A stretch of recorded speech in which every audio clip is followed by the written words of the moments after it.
Halo Sobat Spoiler, bagaimana kabarnya? Tentunya Millers doakan baik-baik saja. Jumpa lagi di channel Sektor Spoiler. Pada video kali ini, Millers akan bahas kelanjutan cerita dari Donghua series Solen 2, episode 136. Seperti biasa, Millers mau ingatkan lagi bagi Sobat Spoiler, karena video ini mengandung spoiler. Mimin sarankan untuk tonton dulu episode-episode sebelumnya, biar ngerti jalan ceritanya. Tapi buat Sobat Spoiler yang gak sabar dan udah siap dengerin kelanjutan ceritanya, langsung saja kita gas ke ceritanya. Di episode sebelumnya, di Istana Kekaisaran Kota Radian, Sutianran menerima Juzi yang baru kembali dari kekalahan di utara ekstrim. Meski kerugian besar masih membekas, sang kaisar tidak sepenuhnya menyalahkannya dan mengakui kerasnya wilayah tersebut. Ia menenangkan Juzi, menegaskan bahwa satu kegagalan tidak menghapus seluruh jasanya sebagai ratu peperangan. Setelah membahas kondisi medan perang dan strategi ke depan, Sutianran memberi Juzi wewenang penuh mengatur pertahanan, tetapi juga menahannya tetap di istana karena persoalan yang jauh lebih sensitif. Tekanan dari para pejabat memaksa Sutianran mengambil keputusan berat tentang pewaris tahta. Luka lama membuatnya tak bisa memiliki keturunan, dan hanya Zuzi yang mengetahui rahasia itu. Demi menjaga stabilitas kekaisaran, ia merencanakan kelahiran seorang pewaris palsu dengan cara kejam dan tertutup. Zuzi menolak dengan hati hancur, tetapi akhirnya tunduk pada perintah. Ia meninggalkan istana dengan kesetiaan yang pahit, menyadari bahwa dirinya hanyalah pion dalam permainan kekuasaan. Sementara itu, Wo Yuhao terbangun dari koma dan mendapati dirinya pulih tanpa luka, bahkan dengan kekuatan jiwa yang jauh meningkat. Ia segera menyadari bahwa pengalaman mendekati kematian telah memicu perubahan besar dalam tubuh dan jiwanya. Setelah memastikan guru roh jahat yang ia tangkap masih terperangkap, ia berhasil menggali informasi penting tentang keberadaan Tang Ya dan Ma Xiaotao. Meski interogasi itu berakhir dengan ledakan akibat kutukan tingkat tinggi, tujuan utama tercapai dan arah misi penyelamatan menjadi jelas. Kembali ke Akademi Shrek, Wo Yuhao melaporkan segalanya kepada para senior dan menerima dukungan penuh untuk misi berbahaya ke depan. Dalam perenungan bersama para roh di dalam dirinya, ia akhirnya menyadari bahwa hidupnya tak lagi hanya miliknya sendiri. Ikatan dengan mereka membuatnya memahami arti tanggung jawab dan harapan masa depan. Dengan fondasi tubuh yang diperkuat dan potensi luar biasa di depannya, Wo Yuhao melihat jalan panjang yang penuh resiko, namun juga kemungkinan untuk berdiri di puncak dunia. Di episode selanjutnya, Sekte Tang sedang sibuk mempersiapkan operasi penyelamatan Tang Ya, dan para petinggi berkumpul untuk menentukan siapa saja yang akan terlibat. Dalam pertemuan itu, muncul perdebatan tentang siapa yang harus pergi ke garis depan dan siapa yang harus tetap tinggal. Meskipun Wo Yuhao memiliki peran penting dalam pertempuran sebagai master jiwa tipe kontrol, keputusan akhir justru berubah setelah Suan Ziwen angkat bicara. Ia menegaskan bahwa Wo Yuhao tidak diizinkan pergi, karena kristal es ilahi yang dibawa ke sekte hanya dapat ditempa olehnya. Logam langka itu memiliki kualitas luar biasa, bahkan mampu digunakan untuk alat jiwa tingkat tertinggi, namun melepaskan suhu dingin ekstrim yang hanya bisa ditahan oleh pemilik jiwa bela diri Ultimate Ace. Suan Ziwen menjelaskan bahwa kristal es ilahi menyimpan energi dingin yang stabil dan tidak akan rusak meski ditempa, tetapi prosesnya membutuhkan konsentrasi dan keahlian tinggi. Karena itu, Wo Yuhao harus tetap di Sekte Tang untuk mempelajari penempaan alat jiwa secara mendalam. Keputusan itu juga berlaku bagi He Chaito, yang dinilai lebih berguna jika tetap tinggal untuk memperkuat fondasi sekte dan menjaga kerahasiaan kekuatan alat jiwa mereka. Meski sempat kecewa, He Chaito tidak berani membantah, karena ia memahami bahwa bimbingan Suan Ziwen adalah kunci bagi masa depannya sebagai insinyur jiwa tingkat tinggi. Bei Bei memandang Wo Yuhao dengan perasaan ragu. Ia tahu betul bahwa peluang keberhasilan operasi penyelamatan akan meningkat drastis jika Wo Yuhao ikut serta. Namun Suan Ziwen telah mencurahkan begitu banyak tenaga dan dedikasi untuk Sekte Tang, hingga Bei Bei tidak sanggup menentang keputusannya. Keputusan itu akhirnya jatuh dengan berat, memaksa Wo Yuhao berada dalam posisi yang sangat sulit. Suan Ziwen menetapkan syarat yang nyaris mustahil. Wo Yuhao harus membuktikan bahwa dirinya tidak bermalas-malasan dengan cara menempa sebuah alat jiwa kelas 8 dan mampu menggunakannya secara sempurna. Jika gagal, ia tidak hanya dilarang mengikuti ekspedisi, tetapi juga harus tetap tinggal di sekte hingga memenuhi syarat tersebut. Bei Bei, meskipun merasa serba salah, akhirnya menyetujui keputusan itu dan hanya memberi Wo Yuhao waktu 3 hari sebelum tim berangkat. Beban itu membuat Huo Yuhao tertekan, namun ia tidak punya pilihan lain selain menerima tantangan tersebut. Ia menyadari bahwa alat jiwa kelas 8 bukanlah sesuatu yang bisa dibuat sembarangan. Terlebih lagi ia bahkan belum pernah melihat cetak birunya secara langsung. Namun, harga dari tekadnya tidak mengizinkan dirinya mundur. Ia memilih untuk mencoba dengan seluruh kemampuannya, meskipun peluang keberhasilan tampak sangat kecil. Setempuk cetak biru yang diberikan Xuan Ziwen segera mematahkan optimisme awalnya. Jumlahnya sangat banyak, dan tingkat kerumitannya jauh melampaui alat jiwa kelas 8 biasa.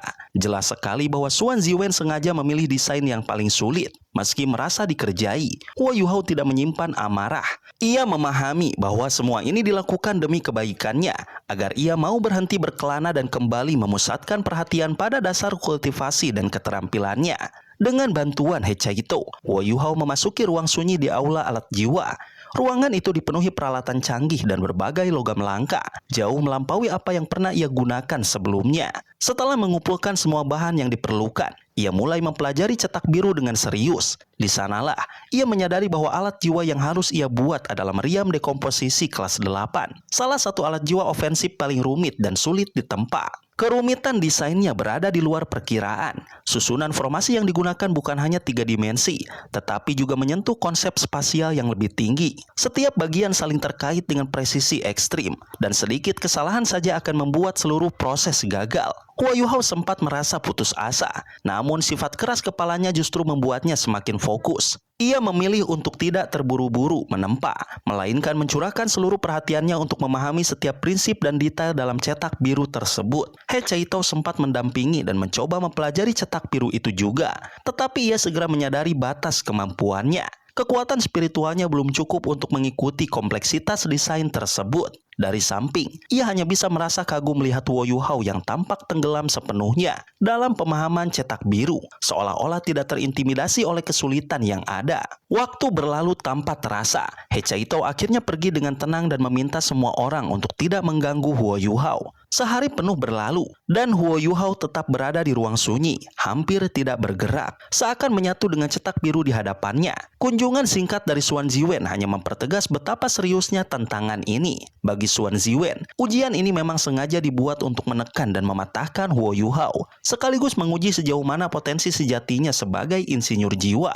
Di balik semua itu, Huo Yuhao tetap tenggelam dalam dunianya sendiri, menyiapkan fondasi bagi pertaruhan terbesar dalam hidupnya. 3 hari itu bukan hanya penentuan apakah ia bisa ikut menyelamatkan Tang Ya, tetapi juga ujian yang akan menentukan seberapa jauh ia bisa melangkah sebagai seorang insinyur jiwa sejati. Sebagai seorang insinyur jiwa kelas 9, pemahaman Xuan Ziwen terhadap alat jiwa telah mencapai tingkat yang jauh lebih dalam dibandingkan sebelumnya. Justru karena itulah ia semakin menyadari betapa berharganya Huo Yuhao. Di matanya, hanya Huo Yuhao yang memiliki potensi untuk mewarisi seluruh pengetahuannya dan bahkan melangkah lebih jauh menuju ranah legendaris sebagai insinyur jiwa kelas 10. Itulah sebabnya Xuan Ziwen dengan sengaja memaksa Huo Yuhao untuk tinggal. Ia tidak ingin bakat luar biasa itu terbuang karena terus berkeliaran tanpa fondasi yang kokoh. Xuan Ziwen sebenarnya tidak menuntut Huo Yuhao harus berhasil menempa meriam dekomposisi. Yang ia inginkan hanyalah melihat Huo Yuhao benar-benar tenggelam dalam cetak biru, memahami prinsipnya, dan mendapatkan pencerahan. Itu saja sudah cukup. Dengan bakat, kecerdasan, dan kekuatan spiritual Huo Yuhao yang luar biasa, Xuan Ziwen yakin bahwa dalam 1 atau 2 tahun, ia pasti bisa menjadi insinyur jiwa kelas 8 sejati. Hari kedua berlalu tanpa perubahan. Huo Yuhao tetap duduk diam, tidak makan dan tidak minum, sepenuhnya tenggelam dalam cetak biru. Hechaito mulai khawatir dan melaporkan keadaan kepada Beibei. Namun, Xuan Ziwen dengan tegas melarang siapapun mengganggunya. Menurutnya, kondisi seperti itu justru langka dan sangat berharga bagi seorang insinyur jiwa. Ia yakin tubuh Huo Yuhao mampu bertahan, dan 3 hari yang disepakati harus dihormati. Selama waktu itu, ekspresi Huo Yuhao terus berubah. Kadang ia mengernyit dalam kebingungan, kadang matanya berbinar penuh kegembiraan, dan sesekali ia memukul meja seolah menemukan sesuatu yang penting. Semua itu menandakan bahwa pikirannya bekerja tanpa henti, bukan kehilangan kesadaran. Hari ketiga pun tiba, persiapan ekspedisi hampir selesai, dan semua orang mulai menerima kenyataan bahwa Huo Yuhao mungkin tidak ikut. Namun, suasana berubah ketika kabar datang bahwa Huo Yuhao telah menyelesaikan penelaahan cetak biru dan mulai bersiap menempa alat jiwa. Harapan kecil pun kembali muncul di hati mereka yang menunggu. Alih-alih langsung menempa, Huo Yuhao justru bermeditasi untuk memulihkan kondisi terbaiknya. Ketika aura di tubuhnya mulai berubah, cahaya keemasan samar memancar keluar, disertai tekanan yang terasa seperti berasal dari makhluk purba. Sisik-sisik halus muncul di kulitnya, dan kekuatan spiritual yang mengerikan meledak sesaat, membuat semua orang selain Xuan Ziwen terpaksa mundur. Xuan Ziwen sendiri terpaku. Ia merasakan sesuatu yang sangat mirip dengan inti jiwa, sesuatu yang seharusnya hampir mustahil dimiliki oleh seorang sage jiwa. Meski begitu, ia menenangkan dirinya dan menyimpulkan bahwa fenomena itu mungkin berasal dari kekuatan khusus Huo Yuhao, bukan inti jiwa sejati. Beberapa jam kemudian, aura itu mereda. Huo Yuhao membuka matanya dan bangkit dengan kondisi penuh, seolah tidak terpengaruh oleh kelelahan 3 hari sebelumnya. Xuan Ziwen pun memberi batas waktu terakhir. Sebelum fajar, Huo Yuhao harus membuktikan dirinya dengan menempa meriam dekomposisi. Huo Yuhao tidak membantah. Ia berjalan ke platform kerja dengan langkah mantap. Begitu berada di sana, seluruh auranya berubah menjadi dingin, stabil, dan terkontrol. Ia menyesuaikan nafas, detak jantung, kekuatan jiwa, dan kekuatan spiritualnya hingga semuanya selaras dalam satu irama. Ia menyesuaikan nafas, detak jantung, kekuatan jiwa, dan kekuatan spiritualnya hingga semuanya selaras dalam satu irama. Melihat pemandangan itu, ekspresi Xuan Ziwen berubah. Untuk pertama kalinya, ia melihat bayangan seorang insinyur jiwa tingkat tinggi pada diri Huo Yuhao. Dalam diam, ujian sesungguhnya pun akhirnya dimulai. Xuan Ziwen semakin kebingungan saat menyaksikan Huo Yuhao, penyesuaian nafas, kekuatan jiwa, dan kekuatan spiritual hingga mencapai keselarasan sempurna bukanlah sesuatu yang pernah ia ajarkan. Namun Huo Yuhao melakukannya dengan alami, seolah sudah lama terbiasa. Hal itu membuat Xuan Ziwen semakin penasaran terhadap perkembangan muridnya. Huo Yuhao mulai bergerak dengan tenang. Ia tidak terburu-buru, hanya mengambil sepotong logam langka dan meletakkannya ke dalam cetakan, lalu mengangkat palu tempa dan mulai memukulnya perlahan. Ia memilih untuk membuat kulit luar terlebih dahulu. Keputusan ini bukan karena ia tidak memahami urutan yang benar, melainkan karena ia ingin memulihkan kembali perasaannya dalam menempa. Kesalahan pada kulit luar masih bisa diperbaiki, tetapi kesalahan sekecil apapun pada formasi inti akan menghancurkan segalanya. Ia tidak ingin mengambil resiko itu. Suara tempat terdengar berirama, semakin lama semakin cepat. Gerakan Huo Yuhao terlihat indah dan mantap. Setiap pukulan jatuh dengan akurat, seolah ia bisa melihat setiap perubahan kecil di dalam logam. Xuan Ziwen mengamati dengan serius dan mulai mengangguk tanpa sadar. Kecepatan dan ketepatan Huo Yuhao bahkan melampaui standar biasa. Garis-garis pada logam terbentuk rapi dan sempurna, menunjukkan fondasi yang sangat kokoh. Rasa kecewa Xuan Ziwen perlahan menghilang, digantikan oleh pengakuan diam-diam. Dalam waktu singkat, satu demi satu bagian kulit luar selesai dibuat. Huo Yuhao bahkan menghentikan penggunaan kekuatan jiwanya dan mengandalkan kekuatan fisik murni. Namun hal itu sama sekali tidak memperlambatnya. Tubuhnya kini jauh lebih kuat dari sebelumnya. Hasil dari berbagai peningkatan dan penyatuan kekuatan yang ia alami. Logam langka yang keras tidak lagi menjadi beban baginya. Hanya dalam 1 jam, seluruh kulit luar meriam dekomposisi kelas 8 selesai dibuat. Lebih dari 40 bagian tersusun rapi, ramping, dan nyaris tanpa cacat. Setelah itu, Huo Yuhao mulai menyusun bagian-bagian di meja ukiran. Semua orang tahu, bagian terpenting akan segera dimulai, formasi inti. Berbeda dari ketegangan yang dirasakan para penonton, Huo Yuhao justru tampak sangat tenang. Ia memusatkan perhatian, lalu mengulurkan tangan dan melepaskan kekuatan spiritualnya. Di bawah persepsinya, garis-garis rumit dari cetak biru seolah muncul langsung di dalam logam. Ia tidak menggunakan alat ukir biasa, melainkan ujung jarinya sendiri yang berubah menjadi bilah keemasan gelap. Dengan 5 jari bekerja bersamaan, ia mulai mengukir. Logam jatuh berlapis-lapis, gerakannya lembut namun pasti. Bentuk luar formasi inti dengan cepat terbentuk. Metode ini jauh lebih cepat dari teknik ukir tradisional. Meskipun bagian paling halus masih menunggu di tahap berikutnya. Xuan Ziwen mulai tersenyum. Ia tahu ini baru permulaan, tetapi fondasinya sangat menjanjikan. Huo Yuhao kemudian memperlambat gerakannya.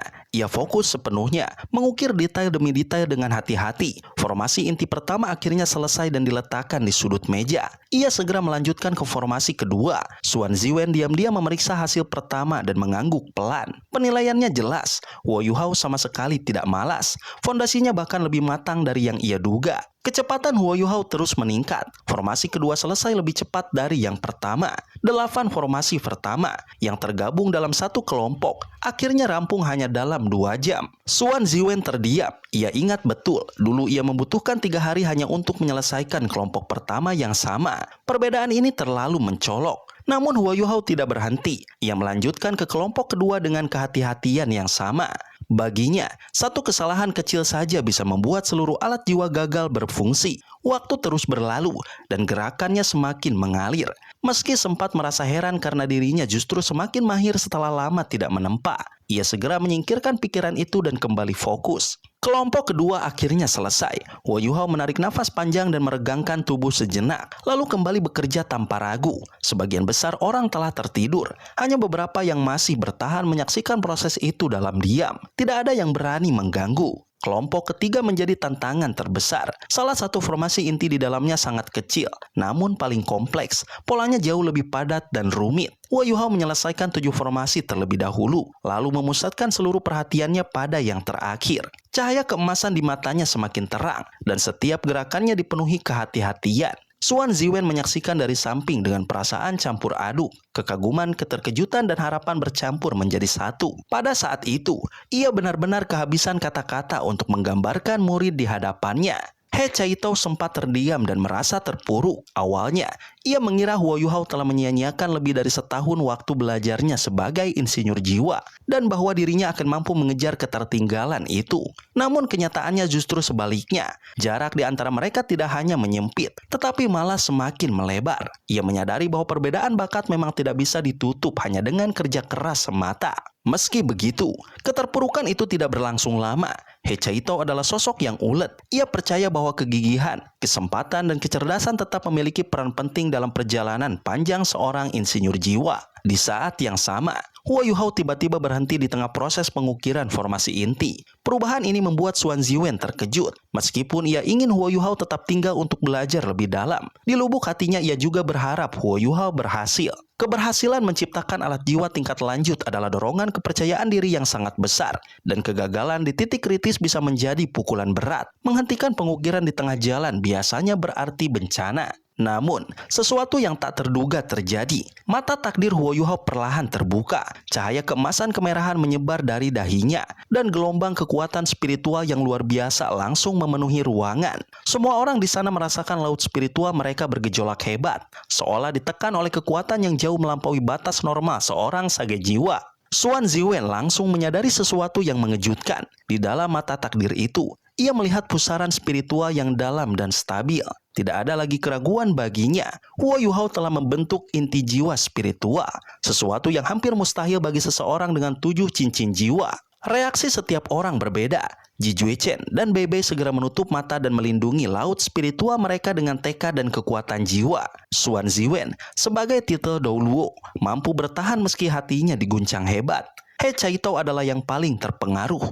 Ia terpaku tanpa sadar, hampir terseret oleh daya tarik inti jiwa Huo Yuhao, hingga Xuan Ziwen buru-buru menutup matanya dan membangunkannya dari kondisi berbahaya itu. Tak lama kemudian, Huo Yuhao kembali bergerak. Kali ini, gerakannya jauh lebih cepat dan lebih mantap. Potongan logam kecil berterbangan seperti menari di udara, dan bola logam mungil di tangannya mulai berubah bentuk. Pola demi pola terukir dengan rapat dan presisi tinggi. Gelombang kekuatan jiwa aneh mulai muncul dari dalamnya, menandakan bahwa formasi inti sedang aktif. Waktu terus berlalu. 2 jam kemudian, keringat mulai menetes dari dahi Huo Yuhao, tetapi fokusnya sama sekali tidak goyah. Ia berada di tahap terakhir, tahap paling berbahaya dan paling sulit. Ukiran terakhir menuntut 18 rotasi berturut-turut dalam satu nafas, menggunakan kekuatan jiwa yang dipadatkan setajam jarum. Kesalahan sekecil apapun akan menghancurkan segalanya. Bahkan seorang Dou Luo jiwa pun akan kesulitan melakukan hal ini. Huo Yuhao tidak mundur. Ia menciptakan jarum es halus dari kekuatan jiwanya, lalu menggerakkannya dengan presisi ekstrim. Cahaya giok kehijauan menyelimuti tubuhnya, dan mata takdir bersinar semakin terang. Dengan mengorbankan lebih banyak kekuatan jiwa dari biasanya, ia menyelesaikan seluruh 18 rotasi tanpa terputus. Formasi inti kecil mulai memancarkan cahaya perak redup, dan celah spasial tipis muncul di sekitarnya. Elemen ruang benar-benar berhasil diaktifkan. Formasi inti terpenting akhirnya selesai. Huo Yuhao terengah-engah sambil menopang tubuhnya pada meja ukiran. 24 formasi inti telah berhasil dibuat. Tanpa berhenti lama, ia langsung melanjutkan ke tahap perakitan. Dengan kendali kekuatan spiritual yang luar biasa, ia menggabungkan formasi demi formasi di udara. Arus tak kasat mata mengitari lengannya, mengarahkan setiap bagian ke posisi yang tepat. Kelompok formasi paling sulit berhasil digabungkan terlebih dahulu. Cahaya perak menyala terang, menyedot kekuatan jiwa Huo Yuhao. Namun struktur tetap stabil. Dua kelompok lainnya menyusul dengan lebih mudah. Ketika proses terakhir selesai, fajar pun mulai menyingsing. Huo Yuhao berdiri di hadapan Xuan Ziwen sambil memegang meriam dekomposisi kelas 8 yang memancarkan cahaya perak lembut. Ia benar-benar telah menyelesaikannya. Xuan Ziwen menerima meriam itu dengan tangan gemetar. Ia tidak perlu mengujinya. Ia telah menyaksikan seluruh proses dari awal hingga akhir. Setelah perdebatan panjang, Xuan Ziwen akhirnya melunak. Ia mengizinkan Huo Yuhao pergi selama 1 bulan, dengan syarat ia harus kembali setelahnya. Meski terlihat marah, hatinya dipenuhi kepuasan. Ia yakin bahwa dengan fondasi seperti ini, Huo Yuhao akan menjadi insinyur jiwa tingkat tinggi sejati di masa depan. Setelah semuanya beres, Huo Yuhao hanya ingin beristirahat. Ia bermeditasi sejenak untuk memulihkan tenaga sebelum berangkat. Tak lama kemudian, tim Sekte Tang pun bergerak bersama Penatua Song dan Yan Shaozi menuju garis depan. Dari udara, medan perang terbentang luas. Ratusan ribu pasukan dari 3 kekaisaran terlihat memenuhi daratan, berhadapan langsung dengan pasukan kekaisaran matahari bulan yang tak kalah besar. Bagi Huo Yuhao, pemandangan ini terasa begitu nyata dan menekan. Inilah medan perang sesungguhnya. Di dekat kota roh surgawi, Penatua Song memerintahkan semua orang berhenti sejenak. Mereka telah tiba di wilayah sensitif, dan setiap langkah ke depan harus dilakukan dengan penuh kewaspadaan. Perjalanan mereka baru saja memasuki babak yang paling berbahaya. Sobat spoiler, itulah spoiler dari Donghua series Solen 2 episode 136. Tentunya spoiler ini tidak akan sama persis dengan episode sesungguhnya. Maka dari itu, jika ada kesalahan dalam kata ataupun istilah, serta kekurangan atau kelebihan durasi, harap dimaklumi. Dan jangan lupa untuk mendukung channel ini terus berkembang dengan cara like, share, dan subscribe, supaya kalian gak ketinggalan update terbaru dari channel ini. Terima kasih banyak sudah menonton video ini sampai akhir Sobat Spoiler. Kritik dan saran positifnya silahkan di komentar. Sampai ketemu lagi di video berikutnya. Tetap semangat dan sampai jumpa.